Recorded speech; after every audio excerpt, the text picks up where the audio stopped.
Shalom. Halo, Selamat pagi. selamat pagi Selamat Abuna. pagi, Abuna. Selamat pagi Abuna, Bapak Ibu sekalian. Pagi, Abuna. Pagi. Iya. Puji nama Tuhan. Haleluya. Adalah satu kasih karunia Allah kalau kita masih ada sampai hari ini. Kita masih bernafas, masih bisa punya sesuatu dan seseorang dalam hidup kita. Paling tidak kita masih punya Yesus Kristus Tuhan dalam hidup kita. Amin. Amin. Amin ya saudara. Untuk itu yuk yang sudah buka kamera, silahkan berikan lambaian tangan, katakan shalom dengan sematkan semboyan di worshipers apa saudara, shalom. Salam, jangan kasih kendor. Jangan kasih kendor. Luar biasa. Oke, kita beri tepuk tangan yuk sama-sama. Biasa di luar. Iya, haleluya. Baik saudara, mari sama-sama kita satu dalam doa. Kita mulai PW kita hari ini ya, supaya kita bisa segera menyambut pengajaran hari ini yang sudah memasuki di pasal yang baru. Puji Tuhan. Baik, mari kita satu di dalam doa. Kami sepakat sehati untuk menyembah-Mu ya Bapa. Di dalam berkat nama Tuhan Yesus Kristus kami percaya bahwa kami mendapatkan kasih karunia Tuhan yang begitu indah sampai hari ini. Untuk itu perkenankanlah kami memuji menyembah-Mu dan ajar kami dan ingatkan kami siapa sebenarnya kami, di mana posisi kami, supaya kami menjadi orang-orang yang berkenan sampai waktunya tiba Tuhan memberikan kepada kami mahkota kemenangan karena kami bisa menjaga iman, dan mahkota kemuliaan karena kami hidup sesuai dengan kehendak-Mu ya Bapa. Bapa kami yang ada di surga, dikuduskanlah nama-Mu, datanglah kerajaan-Mu, dan jadilah kehendak-Mu di bumi seperti di surga. Berikanlah kami pada hari ini makanan kami yang secukupnya, dan ampunilah kami akan kesalahan kami seperti kami juga mengampuni orang yang bersalah kepada kami. Dan janganlah membawa kami ke dalam pencobaan, tapi lepaskanlah kami daripada yang jahat. Karena Engkaulah yang punya kerajaan, kuasa dan kemuliaan kekal sampai selama-lamanya. Apa yang kami dengar itu akan memberikan kami pengertian. Apa yang hamba sampaikan bukan dari mulut lidah hamba-Mu, bukan karena kuat dan gagah hamba-Mu ini, tetapi oleh karena kuat dan gagah kuasa daripada hikmat dan roh-Mu. Dan pakailah hamba-Mu untuk menyampaikan kebenaran itu yang akan memerdekakan setiap pikiran, hati, kehendak dan juga perasaan, agar semua orang dipulihkan. Dalam nama Allah Bapa, Putra dan Roh Kudus kami berdoa dan mengucap syukur. Haleluya, amin. Puji nama Tuhan saudara. Sebelum kita naikkan pujian, kali ini saya ingin mengajak saudara membaca dulu Ayub, lalu baru kita naikkan pujian. Karena ada korelasi antara apa yang kita baca dengan pujian yang akan kita naikkan untuk Tuhan kita Yesus Kristus. Mari kita buka di Ayub pasal yang ke-10. Kali ini kita mau baca di ayat yang pertama sampai ayat yang ke-7. Dengan perikop, apakah maksud Allah dengan penderitaan? Ayub pasal 10. Aku telah bosan hidup, aku hendak melampiaskan keluhanku, aku hendak berbicara dalam kepahitan jiwaku. Aku akan berkata kepada Allah, jangan mempersalahkan aku, beritahukanlah aku mengapa Engkau berperkara dengan aku. Apakah untungnya bagimu mengadakan penindasan, membuang hasil jerih payah tanganmu, sedangkan engkau mendukung rancangan orang fasik? Apakah engkau mempunyai mata badani? Samakah penglihatanmu dengan penglihatan manusia? Apakah hari-harimu seperti hari-hari manusia, tahun-tahunmu seperti hari-hari seorang laki-laki, sehingga engkau mencari-cari kesalahanku dan mengusut dosaku, padahal engkau tahu bahwa aku tidak bersalah, dan bahwa tiada seorang pun dapat memberi kelepasan dari tanganmu. Oke, ya. Nanti kita bahas ya saudara, karena kalau kita baca sekilas ini sepertinya kayaknya Ayub lagi marah-marah sama Tuhan ya, lagi ngomel-ngomel, lagi menggerutu. Nah, kita mau belajar dari sikap ini, tapi kita mau naikkan pujian terlebih dahulu. Saya akan mulai share. Kiranya Bapak Ibu bisa mengikuti pujian penyembahan ini supaya kita bisa sama-sama dalam hadirat Tuhan.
Amin. Oke, sekarang kita balik lagi ke Ayub. Baik. Jadi di sini kita belajar.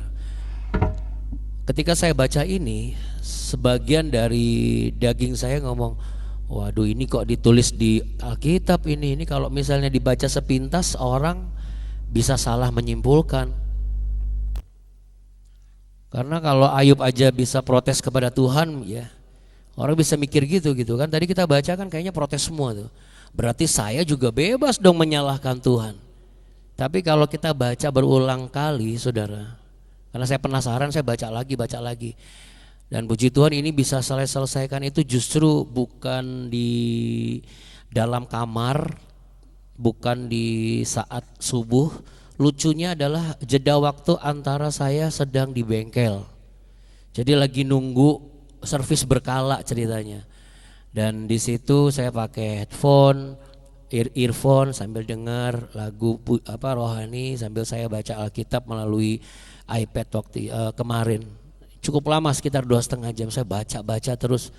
Akhirnya saya mendapatkan sesuatu. Ternyata itu bukan tujuan kitab Ayub, sahabat BW terkasih. Jadi saya menemukan ada 2 hal. Yang pertama adalah lament. Lament itu adalah meratap. Yang kedua adalah rebellion. Rebellion itu adalah memberontak. Di sini saya bisa membedakan Ayub bukanlah memberontak kepada Tuhan, tetapi dia sedang meratap kepada Tuhan. Ratapan yang lahir dari iman yang sedang terluka. Tetapi imannya itu sekalipun terluka, ini yang menarik, dia tetap datang kepada Tuhan gitu. Sedangkan pemberontakan atau ngomel-ngomel atau protes yang bukan lahir dari iman yang terluka, itu biasanya lahir dari apa? Hati yang terluka. Jadi tolong dibedakan.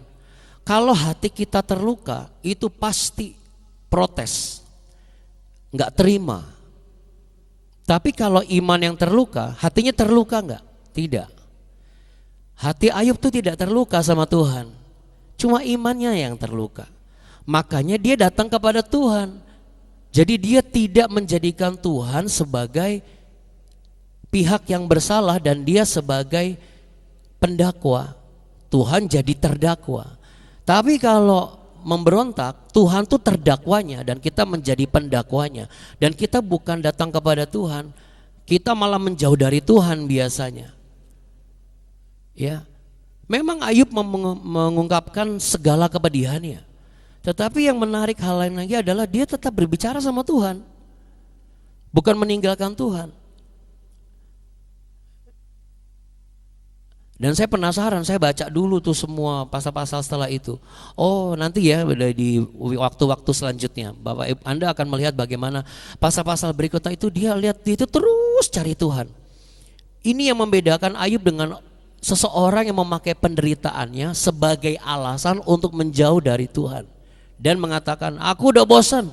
Nah, gitu saudara. Jadi kalau iman terluka, hati tidak akan terluka, sehingga dia masih tetap bisa melayani.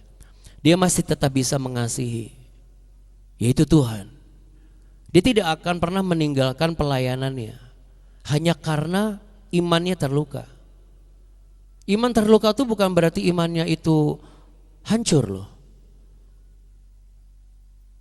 Ya. Makanya Ayub berkata, aku bosan hidupku. Tapi dia tetap datang sama Tuhan. Jadi sahabat BW terkasih, ya hari ini mungkin ada yang seperti itu ya. Ada di antara Anda merasa begini, Tuhan kok hidup saya ini kayak diremas sih. Nah kenapa saya tadi ajak baca dulu sama nyanyikan lagu ini?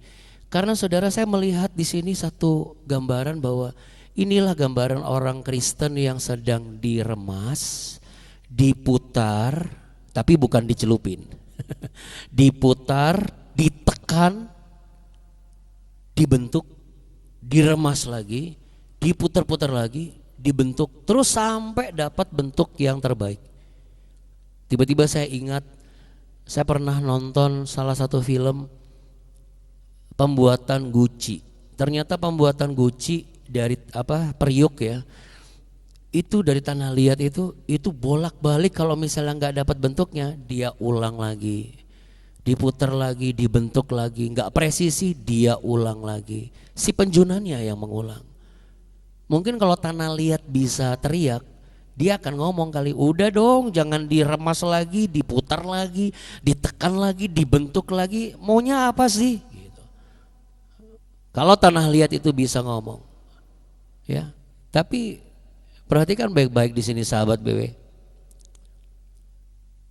Kehidupan kita sampai hari ini, Tuhan memakai segala bagian di sekeliling kita itu sebagai gambaran atau simbol pembentukan yang dilakukan oleh tangan sang penjunan atau sang pembuat periuk. Bisa dari anak, bisa dari menantu, bisa dari pasangan hidup, bisa dari sakit penyakit, bisa dari materi, bisa dari keraguan mengenai masa depan, bisa dari kekhawatiran, kecemasan. Berarti di sini solusinya, yang penting hati kita tidak terluka. Kalau orang mengasihi Tuhan, dia tidak akan mungkin mudah terluka hatinya. Iman bisa terluka, tapi hati gak usah terluka. Karena kalau hati terluka, dia akan berontak sama Tuhan. Makanya seorang anak kalau hatinya terluka, dia akan nekat menghancurkan hidupnya. Karena apa? Menurut dia, hidupnya sudah hancur, hancur aja sekalian gitu. Dengan cara ini hati saya terluka, saya akan bikin hati orang tua saya tuh terluka. Saya bikin saya jadi seseorang yang ibaratnya tuh benar-benar mempermalukan keluarga. Kenapa? Sekali lagi, hatinya yang terluka. Makanya dia bisa ngomong bosan hidup. Orang kalau hati yang terluka, itu pasti tendensinya kalau nggak meninggalkan apa yang selama ini dia pegang, dia bisa bunuh diri. Karena hatinya terluka. Jadi hari ini kita diajarkan. Selama ini kita tuh di posisi sebagai posisi yang mana? Seseorang yang hati kita terluka sama Tuhan karena hal-hal yang saya sebutkan tadi, atau iman kita sedang terluka. Apakah iman kita terluka tidak boleh? Loh, terluka itu kan bukan kita yang melukai. Tapi terluka karena kejadian sesuatu yang tidak pernah kita duga. Tapi hati ini harus tetap mengasihi Tuhan, supaya datangnya tetap kepada Tuhan. Karena kalau hati terluka, dia tidak akan datang kepada Tuhan. Dia menjauh dari Tuhan. Dia gak akan mau ke gereja. Dia kepahitan sama yang namanya datang ke ibadah gereja. Tapi kalau iman yang terluka, yang penting saya mau ibadah. Dia gak akan peduli tuh tentang rame apa enggak, mewah apa enggak, lalu kemudian tempatnya bagus apa enggak, orang-orangnya, musiknya, dia gak akan peduli itu. Kenapa? Karena bukan masalah hati yang dibutuhkan, tapi pemulihan iman. Dan ini bukan hal yang mudah saudara, tapi saya ingin mengajak kita semua harus sampai di tahap ini. Karena ini kenyataan hidup, tidak ada seorang pun manusia yang akan luput dari penderitaan. Tapi jangan sampai penderitaan ketika itu kita hadapi membuat hati kita itu terluka. Karena hati yang terluka berpotensi menjauh dari Tuhan. Hal menarik yang lainnya adalah Ayub itu sebenarnya ingat bahwa Tuhan itu yang membentuk hidupnya gitu. Jadi ketika ia ngomong bosan, hidup dan lain sebagainya, dia tuh sedang mulai mengingat lagi, siapa ya membentuk hidup saya ini, kan Tuhan bukan gitu. Makanya dia bisa melakukan sebuah dia bisa memperkatakan perbandingan, apa Tuhan itu lebih membela rancangan hidup orang fasik ya. Nah gitu. Jadi di sini kita bisa melihat bahwa posisi hatinya Ayub tetap terarah kepada Tuhan. Apa yang bisa kita aplikasikan dalam kehidupan kita hari-hari ini? Kalau ada perlakuan yang tidak menyenangkan, jangan sampai hatimu yang terluka. Supaya engkau masih tetap bisa dengan tulus hati melayani dia. Atasanmu di kantor, perkataan teman sekerjamu, teman sepelayananmu, orang di sebelah rumah. Hatimu tidak perlu terluka. Ketika tiba-tiba ada sesuatu yang muncul di tubuh kita, tidak perlu hati kita terluka. Hati ini harus tetap mengasihi Tuhan. Iman mungkin akan sedikit terluka. Kenapa ya Tuhan kok izinkan seperti ini? Tapi saudara, saya diingatkan Pengkhotbah 3 bahwa segala sesuatu ada masanya. Dan kalau kita pegang teguh itu, saya yakin kita akan sampai di pada kalimat dan janji Tuhan, yaitu indah pada waktunya. Amin. Ya, Bapak Ibu, anak-anakku sekalian, mungkin hari-hari ini engkau sedang mengalami sesuatu yang tidak menyenangkan. Mungkin hari-hari ini engkau sedang bertanya-tanya, kenapa ini belum beranjak daripadaku? Kapan aku bisa sampai di kehidupan orang fasik yang kayaknya enak, gak ada masalah, lalu kemudian hidupnya fine-fine aja. Sedangkan saya yang menjaga seperti ini bagaimana? Nah, jadi kita belajar dua hal ternyata. Jadi orang Kristen yang benar itu harus dua hal yang kita jaga. Jaga hati dan jaga iman. Katakan sama-sama, jaga hati dan jaga iman. Yang kita jaga supaya tidak terluka, kalaupun ada sesuatu yang tidak sesuai dengan yang kita inginkan, doa belum terjawab, janji belum tergenapi. Lebih bagus kalau iman dan hatinya tidak mudah terluka, itu keren. Tapi seandainya ada perasaan yang kok kayak gini ya, nah bangun atau giring kemauan kehendakmu untuk tetap datang kepada Tuhan. Nyatakan di hadapan Allah Bapa bahwa Tuhan, aku tetap datang kepadamu. Aku mengutarakan segala keherananku ini kepadamu. Tapi engkau lihat aku tetap berada di dekatmu. Jadi musim dalam kehidupan kita bisa saja berubah. Ada musim tuaian besar, ada musim panen yang manis, ada musim kemarau. Tetapi ketika musim-musim hidup kita berubah, bukan berarti turut juga tuh identitas kita sebagai anak Tuhan berubah. Ketika keadaan berubah, bukan berarti turut serta-merta identitas kita sebagai anak-anak terang berubah. Sebagai anak-anak Tuhan berubah. Sebagai orang-orang yang menerima tebusan dosa di kayu salib juga berubah. Untuk itu, sahabatku yang terkasih yang dikasih Tuhan Yesus, mari letakkan tangan di dada, pejamkan mata saudara.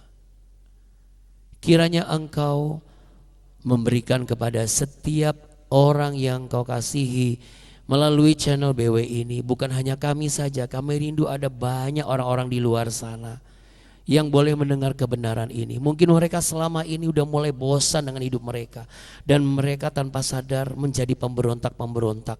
Mereka berani melawan titah Tuhan, mereka berani melawan firman Tuhan, sehingga mereka berani melawan orang tua, mereka berani melawan suami, mereka berani melawan istri, mereka berani melawan saudara kandung sendiri yang mengasihinya, mereka berani melawan atasan, mereka berani melawan pimpinan tempat di mana melayani karena hatinya terluka. Tetapi hari ini biarlah kebenaran ini akan memulihkan setiap hati yang terluka, menyadarkan kembali dan mengembalikan kepada jalur yang benar, bahwa sekalipun iman ini sedikit terluka, ada keheranan, ada satu pertanyaan. Ketika diutarakan, tidak diutarakan di sosial media, tidak diutarakan di sembarang tempat, tetapi diutarakan di hadapan Tuhan. Sebab ketika muncul pertanyaan yang membutuhkan jawaban, sesungguhnya iman yang akan dipulihkan. Dengan hati yang teguh itu akan membuat orang itu akan tetap mencari dan mengejar kepada siapa dia akan berpaling, kepada siapa dia akan mengutarakan, bukan menjauh dari pribadi yang satu-satunya memiliki jalan keluar dan memberikan kehidupan yang lebih baik, yaitu Tuhan Yesus Kristus yang Maha Agung. Saat ini kami berdoa untuk pemulihan kesehatan. Mari kita angkat tangan, kita arahkan kepada Pak Henry Gunawan. Apapun yang ada dalam diagnosis dari dokter, apapun yang terlihat dari hasil ronsen itu, kami mau perkatakan Tuhan, Engkau sendiri yang akan mengerjakannya, Engkau sendiri yang akan mengangkatnya, Engkau sendiri yang akan menyembuhkannya. Tangan-Mu sendiri sama seperti Engkau Sang Penjunan Agung membentuk manusia dari tangan-Mu sendiri. Dari debu tanah Engkau bentuk manusia itu. Yang pertama kali Kau bentuk segambar dan serupa dengan Engkau, dan Kau hembuskan nafas-Mu. Demikian juga kami berkatakan dalam nama Tuhan Yesus Kristus, tangan yang sama itu akan membentuk, akan menolong, akan mengambil apa yang terdiagnosa itu, sehingga itu akan menjadi pulih. Tidak ada lagi kesembuhan terjadi. Dalam nama Tuhan Yesus Kristus, kuatkanlah setiap hati, kuatkanlah setiap iman, sembuhkanlah, dan kiranya kami mendapatkan pengertian yang baru yang semakin membuat kami berjalan di jalur yang benar. Kami mendoakan kesejahteraan bagi keluarga, tempat di mana kami bekerja, wilayah di mana kami tinggal, dan juga bangsa dan negara kami. Kami percayakan semuanya ke dalam tangan Tuhan. Yang pelayanan yang akan bekerja, hamba berdoa penyertaan-Mu selalu ada buat mereka. Kalau mereka mendapat perlakuan tidak enak, biarlah mereka tidak mudah terluka. Akan jauh lebih baik mereka tidak akan mudah terluka. Namun sekalipun kalau ada yang terluka, jangan sampai hati yang terluka. Karena hati yang terluka akan sulit mengasihi Engkau ya Tuhan. Namun kami mau tetap mengasihi-Mu, sama seperti Engkau. Sekalipun terkoyak, itu hanya badan-Mu, tapi hati-Mu mengasihi kami. Untuk itulah Engkau rela menjadi manusia dan menembus dosa kami di kayu salib. Terima kasih Tuhan Yesus. Terimalah berkat, damai sejahtera, cinta kasih setia Tuhan. Orang-orang yang mengasihi Tuhan dan dikasihinya, sesungguhnya Engkau layak menerima itu. Tuhan memberkati engkau dan melindungi engkau. Tuhan menyinari engkau dengan wajah-Nya dan memberi engkau kasih karunia. Tuhan menghadapkan wajah-Nya kepadamu untuk memberimu damai sejahtera, kekuatan iman, iman yang dipulihkan, hati yang tegar, hati yang teguh. Dalam nama Yesus, haleluya, amin. Tuhan Yesus memberkati, sampai jumpa besok. Kita lanjutkan lagi ya. Tuhan Yesus memberkati Bapak Ibu dan semuanya. Shalom. Yesus memberkati. Bapak Ibu semua ya, makasihnya. Amin. Makasih Bapak Ibu sekalian. Bunda. Abu nih, dadah. Sama-sama katakan salam BW. Jangan kasih kendor. Kasih kendor. Kendor.